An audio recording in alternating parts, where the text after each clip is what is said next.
નમસ્કાર મિત્રો, અમારા નવા વિડીયોમાં આપ સૌનું હાર્દિક સ્વાગત છે। તો આજે આપણે વાત કરીએ ડૉક્ટરના પત્નીનું મૃત્યુ થયું, ત્યારબાદ ડૉક્ટર સાથે બનેલ ઘટના। ડૉક્ટર હિમાંશુ શાહ અમદાવાદના જાણીતા સિનિયર એનેસ્થેટિક છે। 2009ના ડિસેમ્બર મહિનાની 3જી તારીખ એમના જીવનમાં કારમો ઝંઝાવાત બનીને આવી હતી। સવારના 10 વાગ્યા હતા। ડૉક્ટર હિમાંશુ એક સર્જનને ત્યાં ઓપરેશન માટે એનેસ્થેસિયા આપવા ગયા હતા। બંને દીકરાઓ કોલેજમાં હતા। પત્ની સંગીતાબહેન કિચનમાં રસોઈ બનાવી રહ્યા હતા। ઘરકામ માટે આવતી બાઈ ડ્રોઈંગ રૂમમાં પોતું મારી રહી હતી। અચાનક સંગીતાબેન બાઈની પાસે આવી અને એટલું જ બોલ્યા, મને બંને પગમાં દુખાવો ઉપડ્યો છે। આ વિધાન પછી એક જ ક્ષણમાં સંગીતાબેને બીજી ફરિયાદ કરી, મારું માથું દર્દથી ફાટી રહ્યું।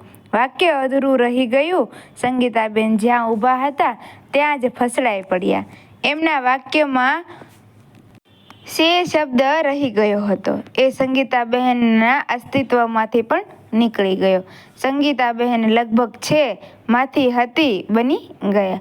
કામવાળી બાઈએ ડૉક્ટર હિમાંશુભાઈને ફોન કરીને જાણ કરી। ડૉક્ટર હિમાંશુ બીજા ડૉક્ટરને જવાબદારી સોંપી અને ઘરે દોડી આવ્યા।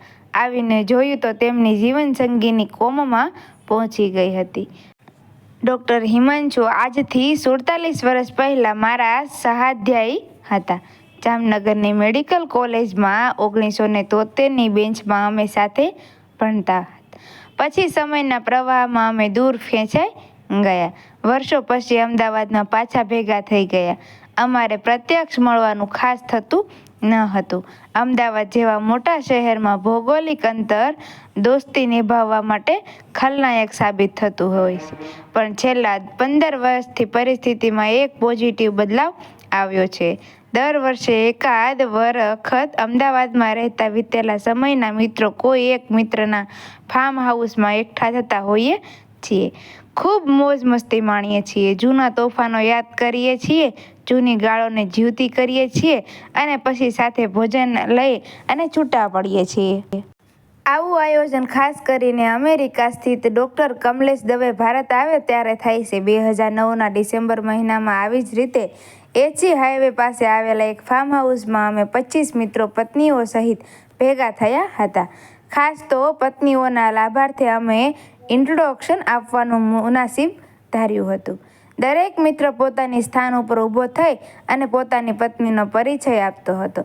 જ્યારે ડૉક્ટર હિમાંશુનો વારો આવ્યો ત્યારે તેણે પત્ની તરફ જોઈ અને કહ્યું, આ સંગીતા છે, મારી પત્ની। તેના વિશે મારે બીજું કશું જ નથી કહેવું। એનો પરિચય એક જ વાક્યમાં આપું છું, સંગીતા મારા જીવનનો આધાર છે। આ વાત 1 ડિસેમ્બરની। એ પછી બીજા દિવસે 3જી ડિસેમ્બરે સવારે અમારા એક જિંદાદિલ મિત્રનો જીવનધાર લગભગ ભાંગી પડ્યો। લગભગ એટલા માટે કહું છું કારણ કે સંગીતાબહેનનું હૃદય હજી ઊંડે ઊંડે ધબકતું હતું। શ્વાસ બ્રહ્મરંધ્રમાં પહોંચી ગયો હતો, છતાં પણ હજી ચાલતો હતો। પલ્સ સાવ ફીબલ બની ગઈ હતી, પણ મહત્વનું એ હતું કે એ હજી સુધી હતી। ડૉક્ટર હિમાંશુ હાર માને એવો માણસ નથી, એ પુરુષ પણ છે અને મર્દ પણ છે। ડૉક્ટર હિમાંશુએ ફર્શ ઉપર સૂતેલા પોતાના આધારને આધાર આપી અને ગાડીમાં લીધા અને ગાડી મારી મૂકી। ગાડીને વાહનની સ્પીડથી નહીં પરંતુ મનોરંજન તુલ્ય વેગથી ચાલવાની અમદાવાદની એક પ્રતિષ્ઠિત કોર્પોરેટ હોસ્પિટલમાં પહોંચી ગયા। ત્યાં સુધીમાં અમદાવાદના તબીબી વર્તુળમાં ફોન વાત પ્રસરી ગઈ હતી। ડૉક્ટર હિમાંશુના જીવનભરની કમાણી જેવા ડૉક્ટર મિત્રો તાબડતોબ દોડી આવ્યા। એના સિવાયના સ્વજનો પણ આવી પહોંચ્યા। નિષ્ણાંત ડૉક્ટરોએ નિદાન કર્યું, ઓર્ટિરિયો વિનસ માર્ફોનેસનો કેસ છે, ભયંકર બ્રેઇન હેમરેજ થયું છે, પેશન્ટની બચવાની શક્યતા લગભગ નહીવત છે, તેમ છતાં આપણે કોશિશ કરશું। સંગીતાબહેનને ઓપરેશન થિયેટરમાં લાવવામાં આવ્યા। બેહોશ જ હતા એટલે એનેસ્થેસિયા આપીને બેહોશ કરવામાં આવ્યા। હોશિયાર અને અનુભવી ન્યુરોસર્જન દ્વારા ઓપરેશન કરવામાં આવ્યું। ખોપરીમાંથી કાણું પાડી અને અંદર જમા થયેલું લોહી બહાર કાઢી લેવામાં આવ્યું। બીજી આવશ્યક વિધિ પૂરી કર્યા પછી સંગીતાબેનને આઈસીયુમાં શિફ્ટ કરવામાં આવ્યા. તે પછીના 7 દિવસ ડૉક્ટર હિમાંશુ માટે તપના દિવસો બનીને આવ્યા. દિવસ રાતનું જાગરણ, પત્નીની જિંદગી માટે સતત કરાતી પ્રાર્થનાઓ અને છોમેર પ્રસરી રહેલા મૃત્યુના કાળા બીડિયા અંધકારની વચ્ચે જિંદગીના એક કિરણને તલાશતા રહેવાની મથામણ, આ બધું ચાલતું રહ્યું. 7મા દિવસે જિંદગી હારી ગઈ અને મૃત્યુ જીતી ગયું. સંગીતાબહેને આથમી ગયા. ડૉક્ટર હિમાંશુ ભાંગી જ પડ્યા હોત, પણ એમના પરિવારે, સ્વજનોએ અને પડોશીઓએ તેમને સાચવી લીધા. ડૉક્ટર હિમાંશુની જાણ બહાર બધું જ ગોઠવાતું રખ્યું. પ્રખ્યાત ગાયક નયન પંચોલી દ્વારા સ્વરાંજલિ આપવાનો કાર્યક્રમ ગોઠવાઈ ગયો. જાણીતા કથાકાર દ્વારા ગરુડ પુરાણ વાંચવાનું પણ સંપન્ન થઈ ગયું. કોને આમંત્રણ આપ્યું કે કોને પૈસા ચૂક્યો એ લગભગ જાણે. હિમાંશુભાઈ તો પત્નીના મૃત્યુના આઘાતમાં આંખો છલકાવતા બેસી રહ્યા હતા. આજે તેમના બદલે તેમના સંબંધો કામ કરી રહ્યા હતા. ડૉક્ટર હિમાંશુભાઈ એક અત્યંત મંગલ કાર્ય ઉજવી ચૂક્યા હતા. જે ક્ષણે તેમને ખબર પડી કે પત્ની હવે જીવિત રહી શકે નહીં, તે જ ક્ષણે તેમણે અંગદાનનો એક પવિત્ર નિર્ણય લઈ લીધો હતો. સંગીતાબહેનના દેહમાંથી એમનું લીવર, બંને કિડનીઓ, ચક્ષુદાન માટે બંને આંખો, પેન્ક્રિયાસ, આ બધા જ અંગો કોઈ જરૂરિયાતમંદ દર્દી માટે દાનમાં આપી દેવામાં આવ્યા. એમાંથી કિડનીનું દાન અને ચક્ષુદાન અમદાવાદ ખાતે જ શક્ય બની ગયા. લીવર અને પેન્ક્રિયાસ માટે દિલ્હીની સર ગંગારામ હોસ્પિટલમાંથી ડૉક્ટરોની ટીમ આવી પહોંચી અને 2 અજાણી જિંદગી માટે સંજીવની લઈ અને ચાલી ગઈ. આ બધા માટે સરકારની મંજૂરી લેવામાં આખો દિવસ નીકળી ગયો. આ વાક્ય વાંચવામાં જેટલું સરળ લાગે છે એટલું સહેલું નથી. તેને સહન કરવા માટે નથી હોતું. એક બાજુ વહાલી પત્નીનો બ્રેઇન ડેડ દેહ પડ્યો હોય ત્યારે આઘાતથી ભાંગી પડેલા પતિ વિલાપ કરવાને બદલે અંગદાન માટે જરૂરી વિધિ પૂરી કરવામાં મગ્ન બની જાય. એ ત્રાહિત વ્યક્તિને ક્યારેય નહીં સમજાય. આવું દરેક માણસ પણ કરી પણ ન શકે. અને માટે જ હું કહું છું કે ડૉક્ટર હિમાંશુ પુરુષ છે અને જવા મર્દ છે.